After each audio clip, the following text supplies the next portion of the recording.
Hi guys! Maganda rin gabi. Welcome back po dito sa aking YouTube channel. Andito na naman po ako para maghatid ng latest update and fresh happenings about TVJ and Legit Taricaz.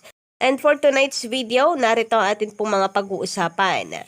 Nariyan ang tungkol po sa pinaghahandaan ng TVJ na siguradong dudurog sa kalaban. So ano kaya ito? Excited na po ba kayong malaman, Legit Taricaz? But before that, narito po ang TV ratings ng mga noontime shows January 30, 2024. Mula po sa Lion Hair TV ang report, ang Itbulaga mayroon pong 4.3%.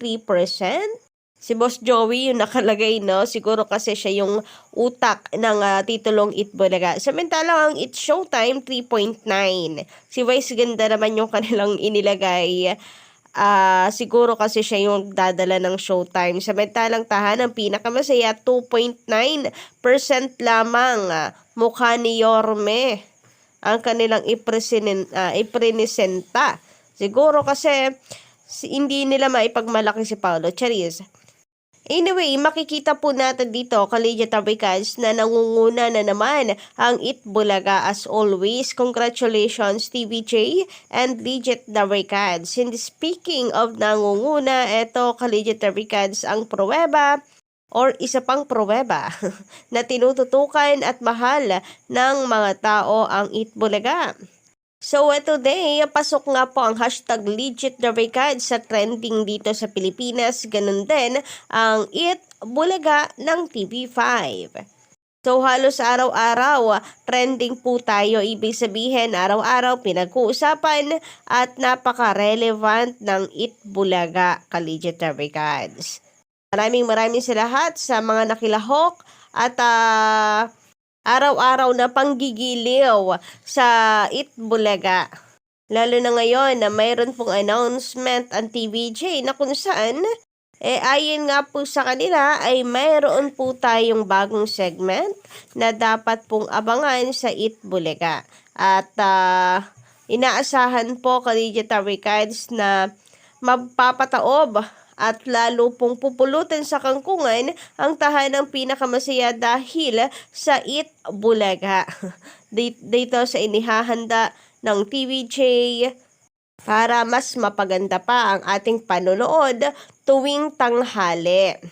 So, ang segment nga po na tinutukoy natin ay magbibigay po ng daan para sa mga aspiring songwriters, composer, Legit Taricaz para matupad ang kanilang pangarap. So, napakaganda po ng naisip ng TVJ, no, Legit Taricaz for sure. Aabangan po ito ng mga tao, aabangan ng mga Taricaz dahil another bago na naman na segment ang magbubukas ng pintuan na para po sa mga future na magagaling na composer. So alam naman natin ang TVJ guys, ang Itbulaga ay talagang marami na pong napasikat at nagiging daan po talaga ng mga tao para matupad ang kanilang mga pangarap. So napakarami na po ng natulungan ng TVJ para makilala.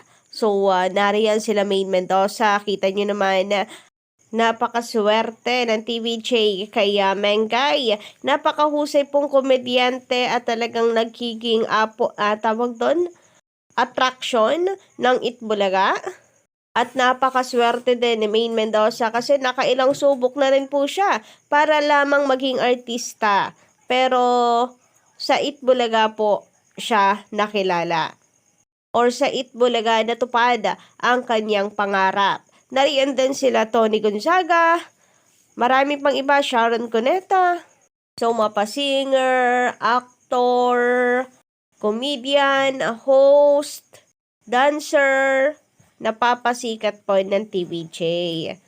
So, dahil dyan, inaasahan po ng marami na ito ang bagong kagigiliwan ng mga manonood.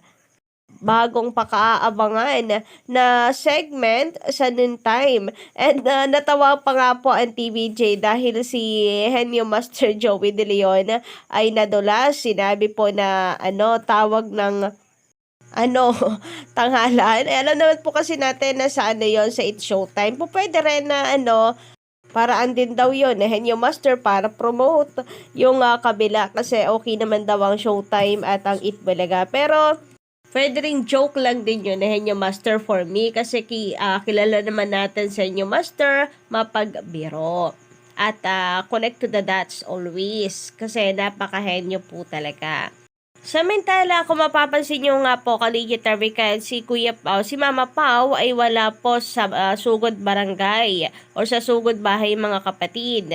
Sapagkat live na po tayo kanina. Live po ang TVJ and alam naman natin na may pinagdadaanan po si Mama Pau ngayon. Kaya hindi po muna siya nakapasok sa Itbulaga at pansamantala ay si Kuya Ryan po ang kasama ng jowa sa barangay. Jowa yarn. Yon ang kanilang tandem ngayon. Anyway guys, sabi nga dito ni Sir Tony Santos, kapag sa ibaba ng 5 na symbol, may nakalagay na live, meaning or means live sila. But kung wala, recorded sila. Sabi naman ni Sir Raymond Dadilo, dismiss yung apela ng tape or the court will decide na yung court decision ng Regional Trial Court kakatigan ng Court of Appeals. Hindi nag-iisip yung lawyer ng tape. Kaya kung bakit ganon, nag-decide yung RTC kasi una pa lang, yung IPO ibinigay kay Joey bilang rightful owner ng mark. Kaya nga ang problema kasi sa tape, ayaw pa rin nilang tanggapin na ibinigay kay Joey ang pagiging rightful owner ng Itbulaga. Lagi nilang sinasabi na pending pa din at sila pa rin ang tunay na may-ari ng titulong Itbulaga since hindi pa daw po final ang decision. Kaya ganyan po sila ng ganyan. Gustong pahintuin ang TVJ sa paggamit ng titulo. Bakit nila pahihintuin?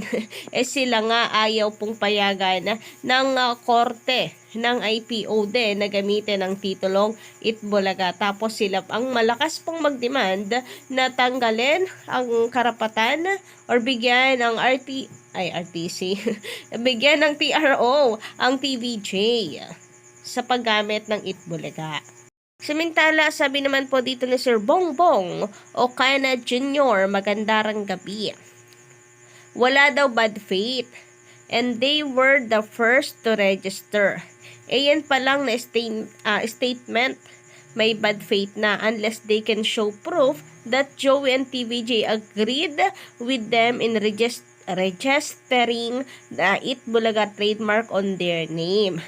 So, doon pa nga lang sa hindi po alam ng TVJ na pinarehistro nila ang Itbulaga ay, na yon, bad faith na daw.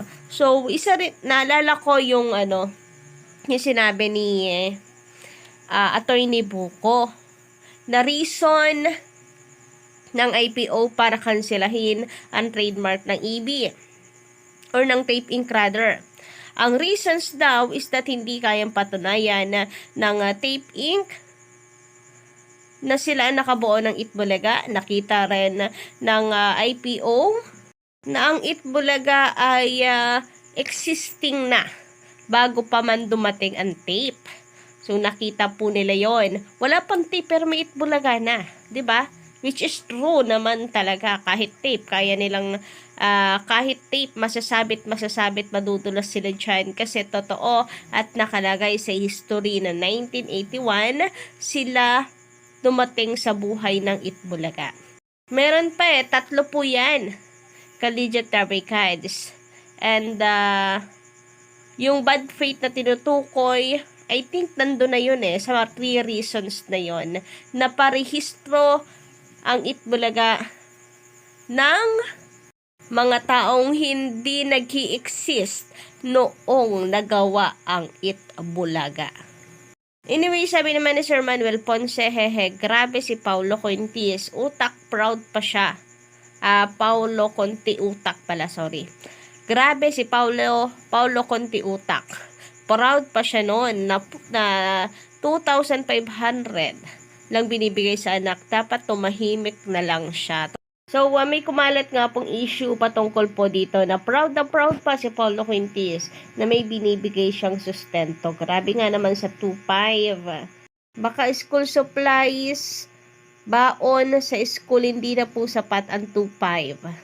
Anyway, ito lang muna or hanggang dito lang muna ang aking update, guys. Don't forget to click the subscribe button and notification bell para sa iba pong mga balita.